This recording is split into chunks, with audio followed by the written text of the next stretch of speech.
Ba đừng được xuống mai bông phố ngày nít nhiều mà xôm chơi để có bị sọt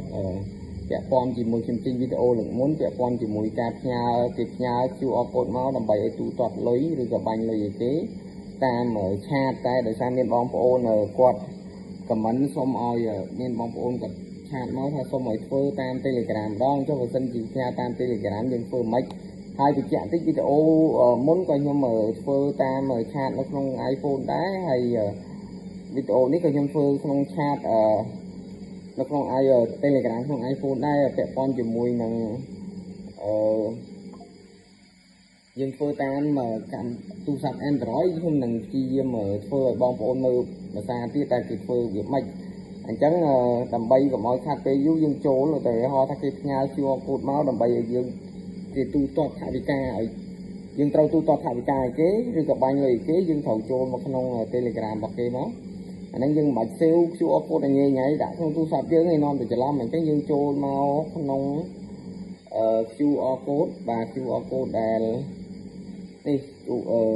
Telegram ដែលគេផ្ញើមកហ្នឹងយើងចុចពីលើឈ្មោះគេមកដល់មកបងប្អូនឃើញ QR code នេះអញ្ចឹងបងប្អូនចុចលើ QR code មួយបងប្អូនយកមកសញ្ញាព្រួយនៅខាងឆ្វេងដៃនេះខាងក្រោមចុចពីលើសញ្ញាព្រួយនេះសញ្ញាព្រួយនេះបាទចុចពីលើហ្នឹងណាដល់មកបងប្អូនឃើញសញ្ញាព្រួយនៅលើហើយខាងលើនេះស្នាមដៃឥឡូវខ្ញុំកវីនេះចុចពីលើសញ្ញាព្រួយហ្នឹងណាបងប្អូនឃើញ app ធនាគារអញ្ចឹងបងប្អូនធនាគារបើសិនជាអត់ឃើញបងប្អូនកិលវាមកឆ្វេងមកឃើញសញ្ញាព្រួយត្រេ3នេះបងប្អូនលើត្រេ3បាទចុចលើត្រេ3ហើយបងប្អូនចុចមករើសចង់បាញ់តាម AC ក៏បានចង់បាញ់តាមមេគាវិញក៏បានអញ្ចឹងយើងរើសអញ្ចឹងខ្ញុំមានហើយគឺខ្ញុំបាច់រើសទៀតទេខ្ញុំចុចថយវិញខ្ញុំចុចលើ AC ហ្នឹងមកទៅចុចបាទចុចមកចូលហើយប្លុកបាទអញ្ចឹងរើសបាញ់ឥឡូវខ្ញុំសាក់បងបាញ់បាទមួយបាទ5000ជាមួយបាញ់